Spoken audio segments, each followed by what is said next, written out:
Olá, estamos chegando para mais uma edição do Agro 163, programa que visa trazer os acontecimentos da 163, mostrando aí o desenvolvimento da pecuária, muita tecnologia, case de sucesso, bate-papo, enfim, nós vamos falar de pecuária mais uma vez. Eu sou Devanir Ramos e no programa de hoje nós vamos falar com Rodrigo Silva, ele que é coordenador de inteligência de mercado do IMEA, no Instituto Mato Grossense de Economia Agropecuária.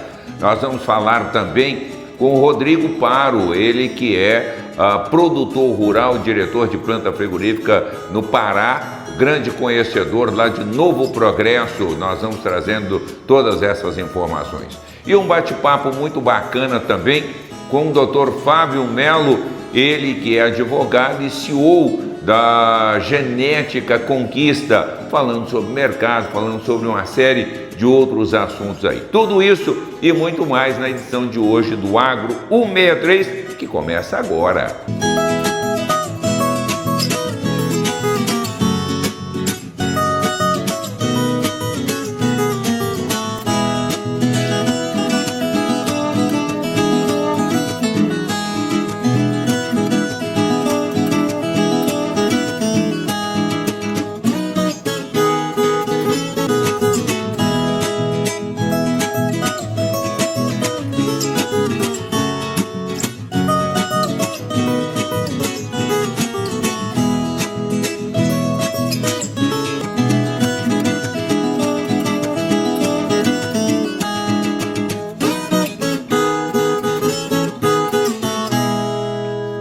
Então vamos à sequência do nosso programa de hoje e, como prometido, a conversa agora será com Rodrigo Silva. Fizemos uma visita ao IMEA, trazendo as informações, conhecer um pouco do trabalho realizado pelo Instituto Mato Grossense de Economia Agropecuária. Vamos conferir? Olá, Dev.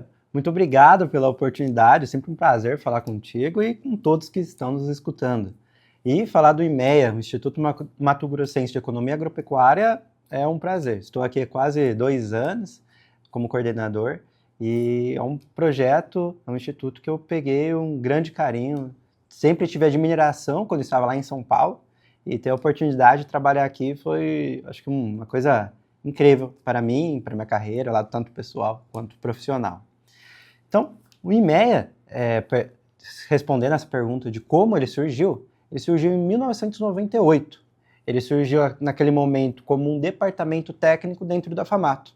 E as ferramentas, né, acho que os elementos que tinham naquele momento que fizeram ter essa necessidade era o seguinte: as informações eram muito espalhadas. Então, um estado gigantesco, como a gente tem, né? Mato Grosso em área, uma França e uma Alemanha juntos. E, então, para você ter informação, é super importante. Então, o agro ali super forte, já começando em 98, e a gente não tinha uma informação de qualidade. Então, a primeira informação que era anunciada era tida como verdade. Então, naquele momento, pessoas dentro da FAMATO juntaram e acabaram criando esse departamento lá dentro. Então, até tive a oportunidade de conhecer o Amado. O Amado foi um dos precursores e ele sempre falava que desse ponto, foi umas falas que eu escutei dele, disso, de a importância de juntar as informações. Então, naquele momento, o IMEA começou a surgir ali dentro como departamento, ficamos 10 anos vamos dizer, nesse caldeirão, juntando informações, juntando conhecimento, entendendo onde que a gente queria chegar, e em 2008 a gente chegou em um outro estágio. Então, o IMEA naquele momento já tinha um certo ponto de interesse de várias associações, e para cada associação não ter que criar a sua, então a ProSoja, a AMPA, a Acrimate, juntar, cada um ter seu centro de inteligência, pensaram naquele momento, por que a gente não pega esse departamento, a gente cria um instituto, e onde que centraliza? Isso é interessante para todas as áreas. Por quê? A gente conseguiria mix de informação, porque o agro, tudo está agregado, então se a gente planta soja e milho, ele vai ser usado para alimentação da pecuária, por exemplo, e assim por diante. Então, o agro ele é um fluxo, né? Não tem como não ser.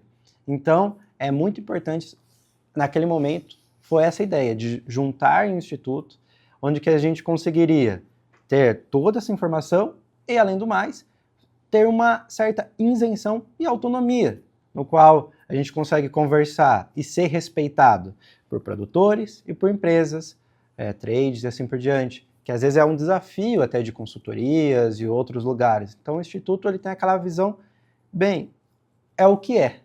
Então se o preço caiu, caiu, se o preço subiu, subiu e assim por diante.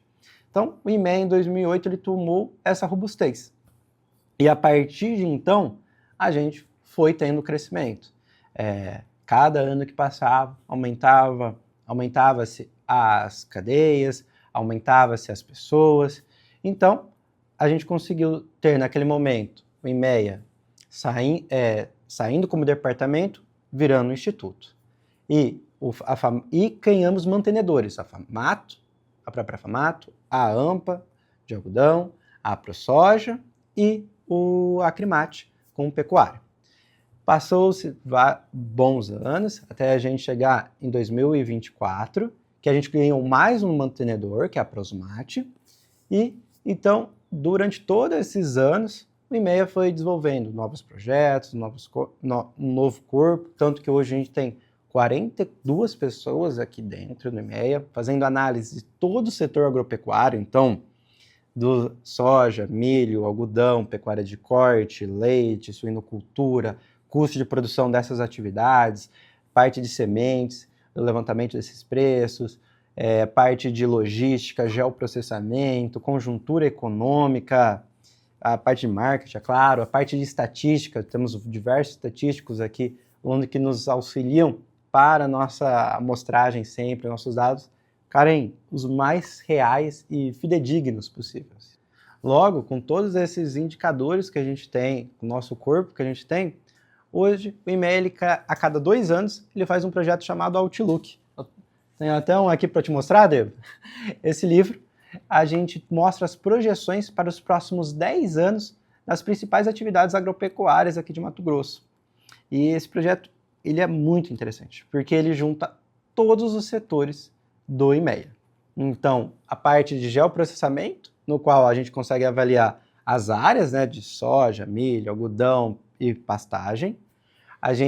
Obviamente, esses setores dentro aqui do IMEA.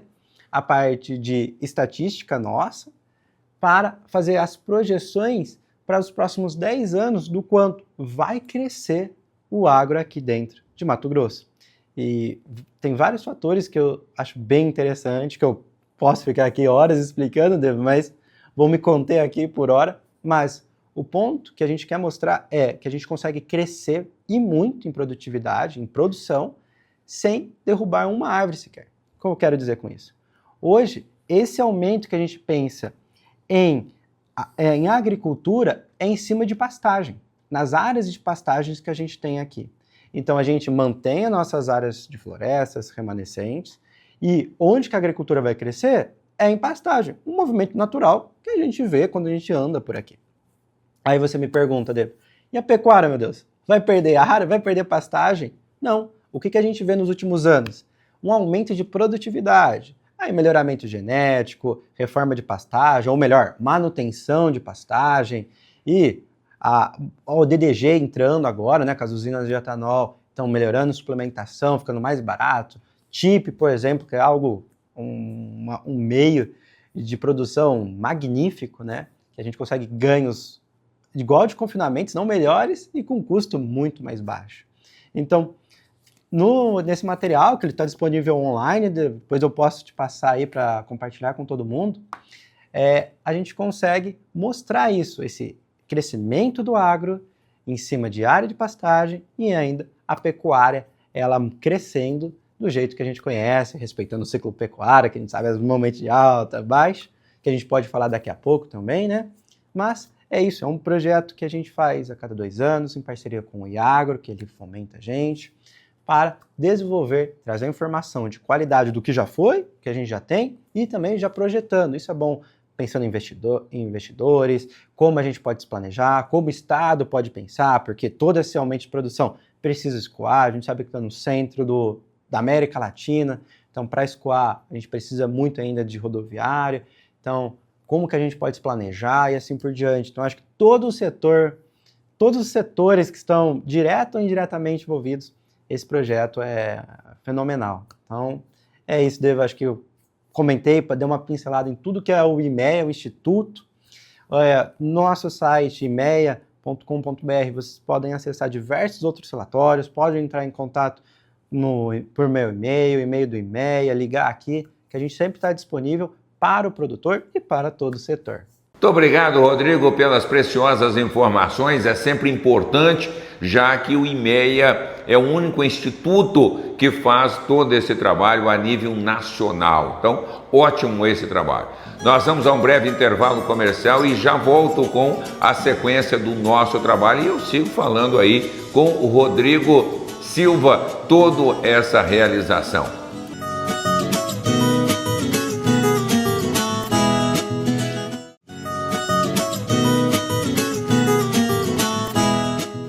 De volta com o Agro 163, vamos seguir a nossa toada aqui, seguindo falando com o Rodrigo Silva do IMEA. Vamos conferir. Então, Deva, agora tem que mostrar o escritório do IMEA, onde que a gente levanta todas as informações que a gente veio falando. Essas informações que a gente conversa com todos os elos, com o produtor, indústrias e assim por diante, para a gente conseguir a informação para o produtor mais real possível, que essa é a nossa ideia aqui no IMEA. Então, como você pode ver aqui, a gente tem diversas pessoas. Hoje o escritório está um pouquinho vazio ainda, mas daqui a pouco o escritório já enche. Então, esse pessoal aqui é toda a parte de pecuária, onde que então os analistas, os estagiários, eles levantam os preços, conversam com todo mundo e elaboram os boletins, que toda segunda-feira tem ali informação de qualidade de o que vai acontecer naquela semana, ou o que já aconteceu, como se preparar. Também temos a parte de custo de produção, então falando como está o custo, se o custo para produzir ali a cria está aumentando, está caindo, é importante para a gente conseguir sempre se situar.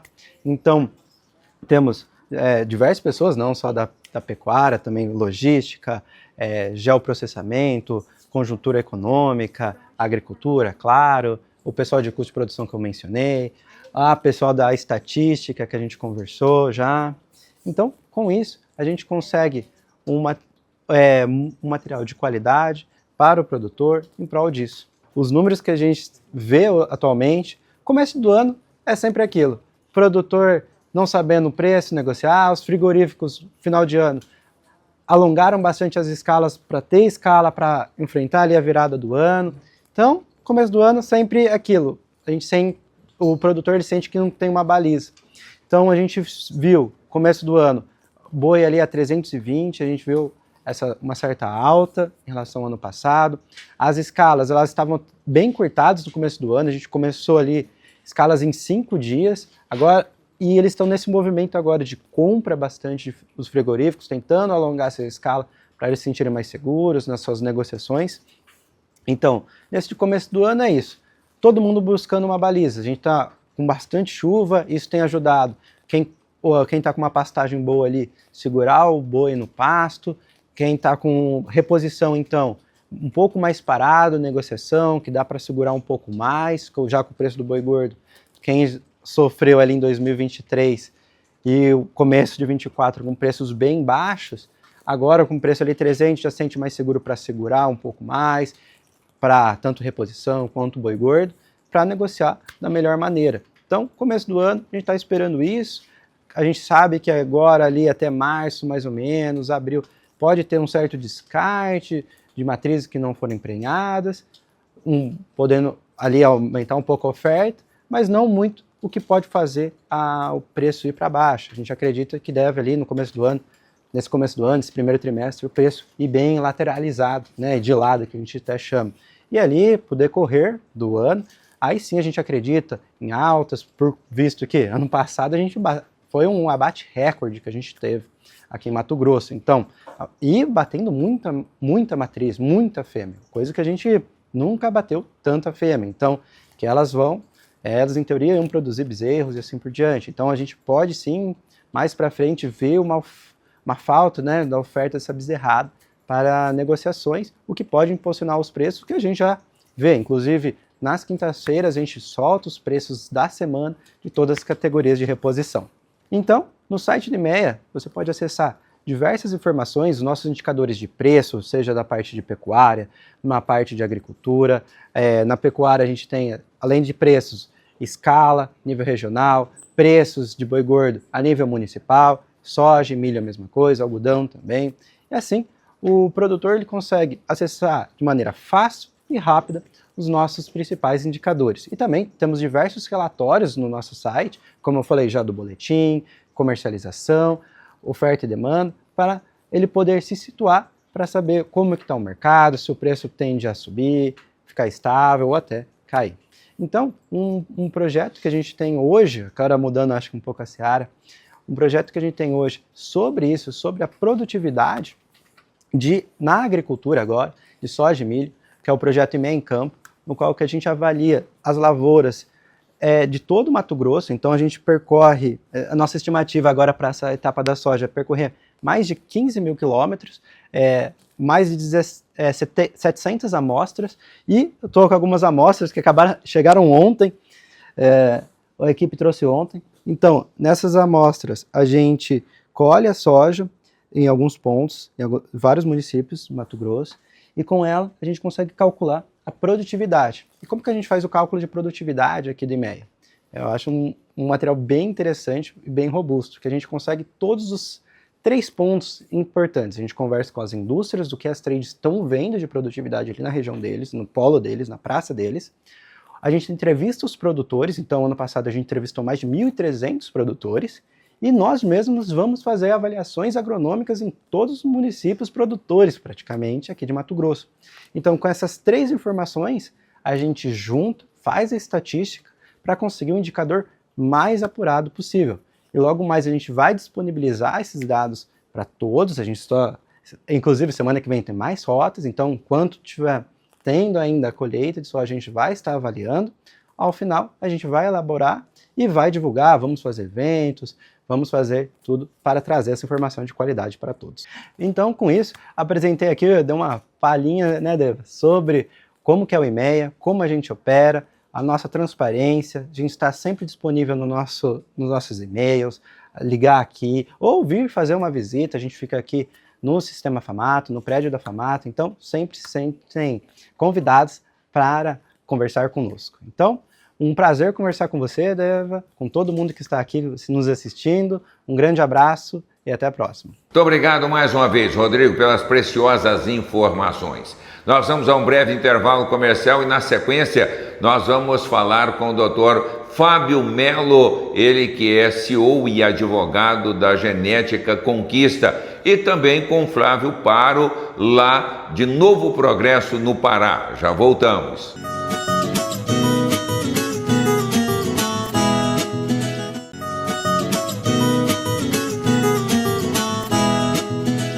Três, dois, um. Estamos de volta com a Agro 163 e, sem perder tempo, nós vamos direto a falar com Flávio Paro, ele que reside em Novo Progresso, no Pará, e vai nos mostrar um pouco da realidade e dos acontecimentos. Vamos conferir. O Flávio é produtor rural, reside já há 26 anos em Novo Progresso e tem uma visão bem ampla do estado, do município e da região que atende aí toda essa pecuária. Vamos conferir. Ô Flávio, muito obrigado por estar nos atendendo e falar um pouco, que a gente fala muito do programa Agro 163, não só esse eixo da produção, mas entender um pouquinho, já mudando de estado para o Pará. Quem é Flávio Paro e como é que apareceu Flávio Paro lá em Novo Progresso? Obrigado por nos atender, Flávio. Pois é. Eu subi para o norte atrás de vencer na vida, primeira coisa, né?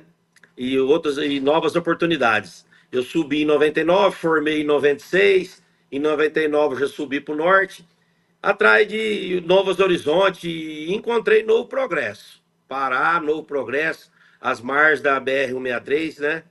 Uma região nova ainda, uma cidade que não tem 30 e poucos anos, mas de grande crescimento, de grande oportunidade. Foi isso que eu procurei, foi isso que eu achei aqui. Você, como produtor, falando primeiro como produtor, você tem propriedades aí no norte, é sócio da Pronop, que é a Associação dos Produtores de Novo Progresso, também já fez parte da diretoria do Sindicato Rural de Novo Progresso. A BR-163, que inicia na divisa do estado de São Paulo com Mato Grosso do Sul, passando por Mato Grosso, chega até Santarém, no Pará. Eu gostaria que você me falasse um pouco o que é ser produtor rural em Novo Progresso, os desafios e quais foram o crescimento, a evolução, o que tem dificultado o trabalho do produtor aí na região e o que já se conquistou para a produtividade. O Progresso é uma região desafiadora, porque nós não temos apoio de governo federal, nós não temos apoio muito pouco do governo estadual. Era uma região esquecida e agora está em pleno desenvolvimento, tanto na parte de ouro, de minério, de lavoura, de madeira. Agora a parte pecuária é muito forte, nós temos 1,5 milhão de cabeça na nossa região. Agora entrando de 6, 7 anos para cá, lavoura muito pujante na nossa região. No Progresso, assim, eu conheço o Brasil inteiro. Pode ter algum lugar igual, mas melhor que a região nossa, em clima, em chuva, em temperatura, em solo, eu acho que não tem, não. Conheço esse mundo inteiro. O problema nosso aqui, o entrave nosso da nossa região aqui é regularização fundiária. Assim, a assistência do governo federal em regularizar. Nós não queremos nada do governo, nós queremos só regularização fundiária para a gente estar trabalhando na nossa região. E aqui na nossa região, no Progresso, assim, eu conheço o Brasil inteiro. Pode ter algum lugar igual, mas melhor que a região nossa, em clima, em chuva, em temperatura, em solo, eu acho que não tem, não. Conheço esse mundo inteiro. O problema nosso aqui, o entrave nosso da nossa região aqui é regularização fundiária. Assim, a assistência do governo federal em regularizar. Nós não queremos nada do governo, nós queremos só regularização fundiária para a gente estar trabalhando na nossa região. E aqui na nossa região, o índice pluviométrico aqui de 2.500, 2.800 milímetros de chuva ao ano, certo? Aqui a safrinha é mais garantida do que a safra. Aqui o manejo da pecuária é muito bom, muito grande. O índice de prenhez agropecuária é muito grande. Então a região aqui, nossa aqui, a BR-163 aqui, é uma região de oportunidade, uma região muito boa, viu, Devanir? Como é que está essa questão das pastagens, da formação e desse rebanho aí, Flávio? O grosso aqui é o zebu, né? Muita gente, o Brasil inteiro compra gado aqui na nossa região pela qualidade do gado nosso aqui. Não, a inseminação artificial aqui é muito grande mesmo. A produção de cruzamento industrial. Estamos partindo também para várias pessoas, partindo para o lado, como tem uma sobra, um pouco mais de comida, partindo para os confinamentos também. Mas o forte nosso aqui é o Nelore, sempre vai ser o Nelore. Tem o cruzamento industrial também, muito forte aqui na nossa região. E tem muita gente agora com a alta do bezerro, com a alta do garrote, com a alta do boi.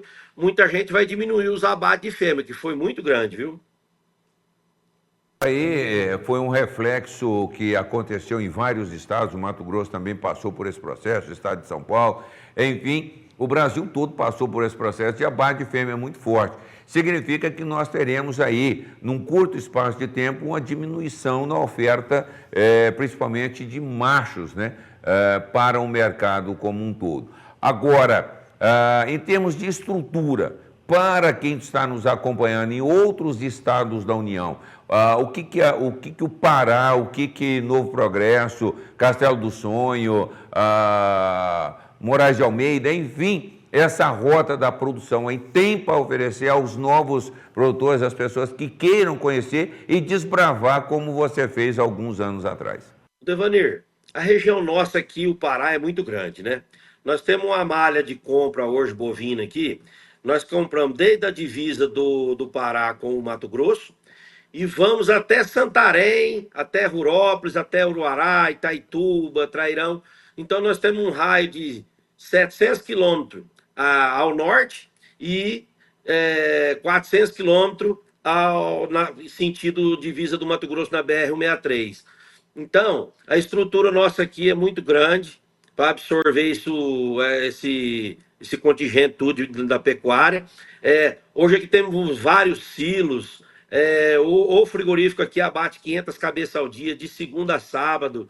Então, a estrutura nossa aqui de caminhões, de transporte e de área veterinária, de indústrias de ração, várias aqui, tem várias aqui no Progresso para atender o mercado interno. Então, hoje em dia, aqui nós temos a tecnologia de ponta, tanto de drones para passar herbicidas e foliares em pastagem, adubações.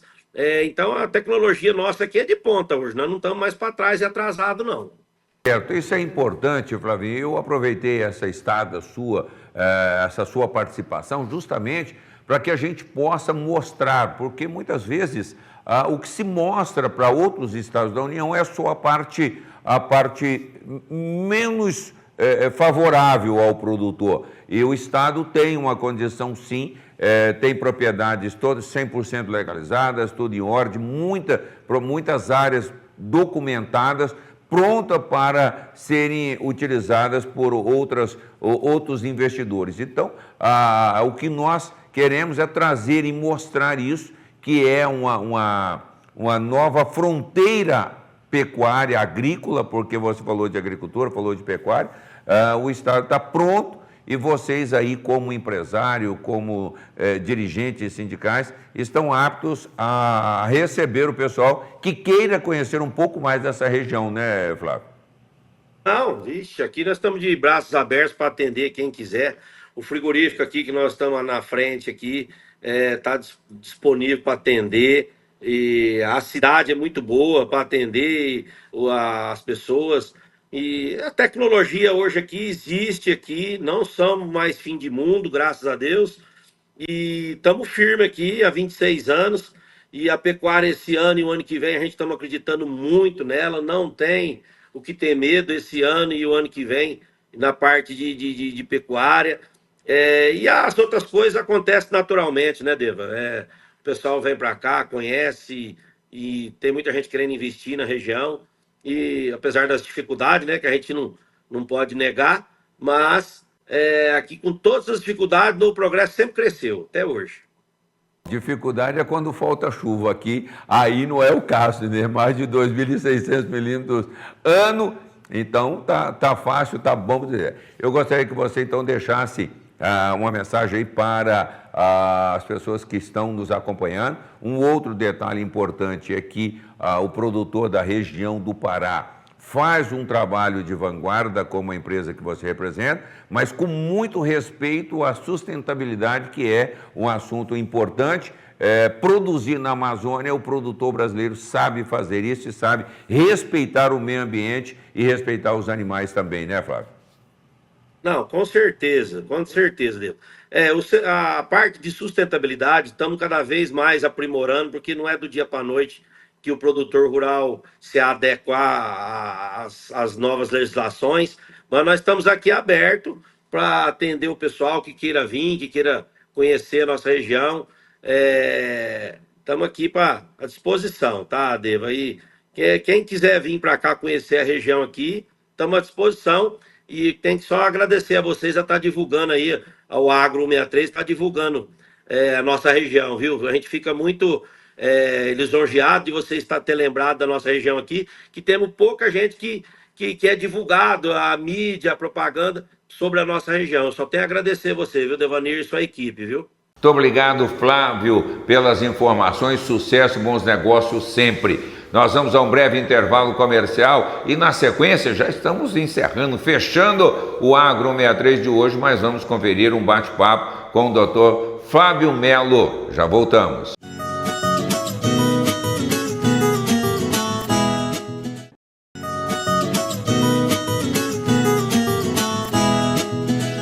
Estamos de volta com o Agro 163 e agora nós vamos conversar com o Dr. Fábio Melo, ele que é advogado e CEO da Genética Conquista, falando sobre mercado, tendência e melhoramento genético. Vamos conferir. Estamos aqui muito bem acompanhados. Aliás, eu estou sendo recebido no escritório do Dr. Fábio Melo. Muito obrigado por estar nos acolhendo aqui e trazer informação do Agro 163. Que isso, Devanir. Prazer é te receber aqui, um amigo já de longa data, temos história junto dentro da pecuária, e tá te recebendo aqui no meu escritório de advocacia, que também é daqui que a gente despacha as questões de pecuária e falar com o teu público aí. Muito obrigado pela visita e pela oportunidade, acima de tudo. Nós é que agradecemos poder ser recebido pelo senhor. Agora é importante essa visita, porque nós primamos, e eu tenho aprendido sempre com o Dr. Fábio o seguinte: por que nós temos o dobro do rebanho dos Estados Unidos e produzimos um pouco menos de carne?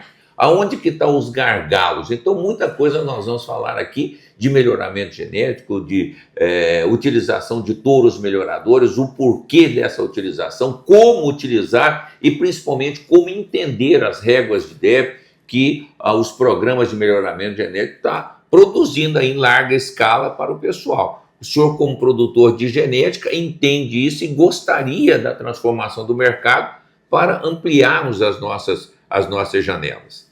Com certeza, Devanir. Isso é um gargalo muito expressivo e um gargalo pontual, né? Podemos falar assim. Mas independente de não estarmos produzindo tanto quanto os Estados Unidos produz, independente de termos quase o dobro de animais que os Estados Unidos têm e produzir um pouco menos, mas o que é mais importante, nós sabemos o quão é dura a vida do pecuarista. Nós sabemos o quão é sofrida a vida do pecuarista. E as margens hoje elas são muito pequenas, muito apertadas. Então, o que a gente enxerga diante desses números? Que o pecuarista está deixando de ter um incremento financeiro no seu negócio. Consequentemente, ele está saindo da pecuária, está arrendando a sua área para a agricultura, coisa nesse sentido. Em algumas regiões, por exemplo, de areia, o eucalipto está entrando, né? Enfim. Então, esse êxodo da pecuária tradicional de corte, ela se deve muito também à resistência do pecuarista em aderir à tecnologia. Perfeito. É a resistência do pecuarista em abrir a sua cabeça e falar: eu preciso usar uma semente melhoradora, tal como o agricultor faz. Você não vê um agricultor ligar para uma revenda ou para alguém que vende semente e pedir a semente de segunda linha. Não existe. Aquela sementinha que não passou na avaliação da associação, aquela que o técnico desprezou. Você não vê um agricultor fazer isso. Usar uma semente do paiol. E na pecuária, infelizmente, isso ainda e vou te dar um número, 50% da pecuária nacional ainda usa um boi de boiada. 50% da pecuária nacional... Dos 220 milhões de cabeças ainda te liga assim e fala: ô, doutor Fábio, tudo bem? Bem, o senhor não tem uns tourinhos aí? Ele já... menospreza o que ele mesmo quer comprar. Que ele já chama de tourinho. Começa por aí. Ele nem fala touro. Mas se ele não tem um tourinho aí, aquele que não passou na avaliação do técnico, não sei o quê, aquele descarte. Eu falei: mas por que você quer um animal desse? Porque ele é bom também. Não, ele não é bom também. Se ele fosse bom, ele teria passado. Se ele foi desclassificado, tem uma razão dele ser desclassificado. E não é só porque também ele recebeu o registro da associação, que também ele é bom. Tá. E aí que tem os critérios e critérios de criadores para classificar um animal como touro, como boi. Né? Então, ou seja, Genética Conquista tem o seu critério, os outros criadores têm os seus critérios, mas em síntese, os criadores eles têm sim critério para poder colocar um animal no mercado e falar assim: esse aqui é um touro melhorador. Então, o que nós precisamos? É sensibilizar a pecuária nacional de que ele tem como incrementar índice econômico no seu negócio. E hoje, a maneira mais fácil, mais eficiente, mais rápida é usar sêmen que está nas centrais de inseminação ou usar um touro melhorador. Abandonar essa história de boi de boiada, porque quem vê cara não vê qualidade, não vê coração, não vê a bula desse animal. Né? Você até brincava comigo aqui, né? O Devanir com o seu 1,60 m e alguma coisa, com os seus 60 e poucos quilos, produziu 2 lepas de guri. Por quê? Porque ele tem uma genética. Diferente. Nele, pessoalmente, não expressou. Exato. Mas aquilo que você tem, que é teu, você transmitiu. E aí vai nas avaliações. Então, o que nós... Vamos falar de número, Devanir, que é o que importa, que é pro teu telespectador entender o que nós estamos falando. O Brasil hoje tem 220 milhões, 230 milhões de cabeças de gado. De todas as categorias, vamos chamar assim, corte, leite e tal. Tudo, ok. Ok? Dessas 220, 60 e poucos milhões são vacas expostas, que é aquela vaca que está apta a reproduzir. Ok. Perfeito? Perfeito. Dados coletados através das BIA, através de todas as leiloeiras do país, um trabalho feito pela BCZ.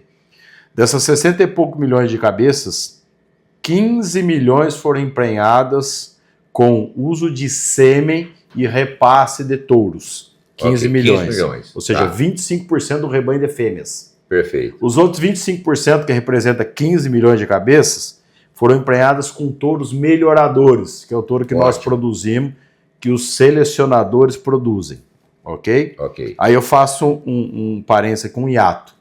O Brasil precisa de 220 mil touros por ano. Por ano, para reposição. Para reposição. Nós produzimos 85 mil touros por ano. Então a produção ela já está aquém. Ok? Mas não é a falta do touro que está inibindo o acesso por essa pecuária. Então, voltando. Então, nós temos 25% emprenhado com uso de sêmen, os outros 25% são 15 milhões de vacas emprenhadas com touros melhoradores, e as outras 30 milhões de vacas são emprenhadas com boi de boiada. Então, vamos lá. Então, nós temos 50% da pecuária nacional, das vacas expostas, é um boi de boiada que está emprenhando essa vaca. E esse boi de boiada, você não tem informação nenhuma dele. Você não tem medida fenotípica dele. Você não tem informação genômica dele. Tudo no escuro. Você não tem informação de genealogia dele. Nada. Então você arrisca quando você usa um touro, boi de boiada. Tá arriscando e muito. E a chance de errar ela é muito maior do que de acertar. Pronto. Aí vamos lá. Então pegamos esses números aqui. Vamos transportar ele agora para a nossa pecuária mundial. O Brasil tem essa quantidade de animais, os Estados Unidos tem 50% disso. Os Estados Unidos hoje, de animais, de corte, é coisa de 100 milhões de cabeças. E ele produz 11 milhões de toneladas, 12,4 milhões de toneladas ano. Isso. O Brasil, com o dobro, produz 11,5 milhões de toneladas ano. Então nós estamos produzindo a mesma quantidade de carne por ano, com o dobro de rebanho. Com rebanho, o dobro dos Estados Unidos. Isso, o que representa isso? Estados Unidos, uso de tecnologia, uso exclusivo de touros melhoradores. E o Brasil, 50% só do nosso rebanho usa touros melhoradores ou sêmen. Então, o desmame de um bezerro nos Estados Unidos, uma média de 300 e poucos quilos. O desmame no Brasil, abaixo de 200 quilos. Então, essa diferença... Nós estamos falando de um animal com 8 meses de vida, já essa diferença de 100 quilos, você transportando isso para a vida adulta dele até ele chegar para ser abatido, é o que mostra essa diferença da quantidade de quilos de produção cabeça Brasil e Estados Unidos. Então, ou seja, lá ele mata um animal com 18 meses, mata um animal com 16 meses, aqui hoje nós já estamos conseguindo matar o animal com seus 26, 28 meses. E não são todos... Ok? Então, é muito tempo, Devani. Nós estamos falando quase de um ano de diferença de um animal de média americana e de média brasileira. É claro que lá a maioria dos animais, depois que nascem, eles já são confinados. Mas e... Está errado o americano? Não está errado o americano. Não. E por que ele não está errado? Porque esse boi que ele confinou, ele tem genética para ser expressada. Então, a partir do momento que você coloca um boi desse para comer, e você ele responde. É diferente de você colocar uma gasolina azul num Fusca e uma gasolina azul numa Ferrari. A Ferrari vai responder. E o O Fusca? Fusca não vai. Porque ele não tem um motor para responder a uma gasolina azul. Diferentemente do animal fruto de um melhoramento genético que tem como expressar a sua genética. Então, Ótimo. essa é a grande diferença da produção americana e da produção nacional. É o uso da tecnologia, é o uso do touro melhorador. E aí, quando eu falo tecnologia, por quê? Porque nós, enquanto criadores de genética, que nós não somos colecionadores, nós somos selecionadores. Fique bem claro. Porque uma coisa é ter amor por uma vaca, outra coisa é justificar essa vaca estar no seu rebanho. Ela tem que ter entregue animais que, de fato, quando passaram pelos crivos de avaliação, superaram média da raça. O que produziu abaixo de média da raça é gancho.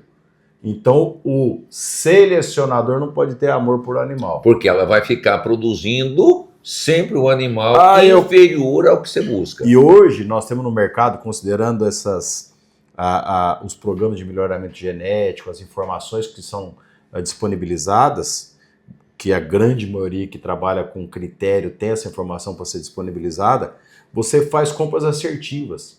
Então eu quero hoje, o Devanir vai começar a ser um criador de Nelore, de Celepol, não importa. Tá. Você consegue começar a criar essa determinada raça no mesmo nível de igualdade do Fábio que está há 10 anos, 15 anos ou 20 anos trabalhando. Por quê? Porque você que vai comprar um animal agora, você tem condição de identificar o animal que você vai comprar. Através da genômica, de todos os dados que compõem o sumário. Esse animal tem uma bula. Ele tem uma bula.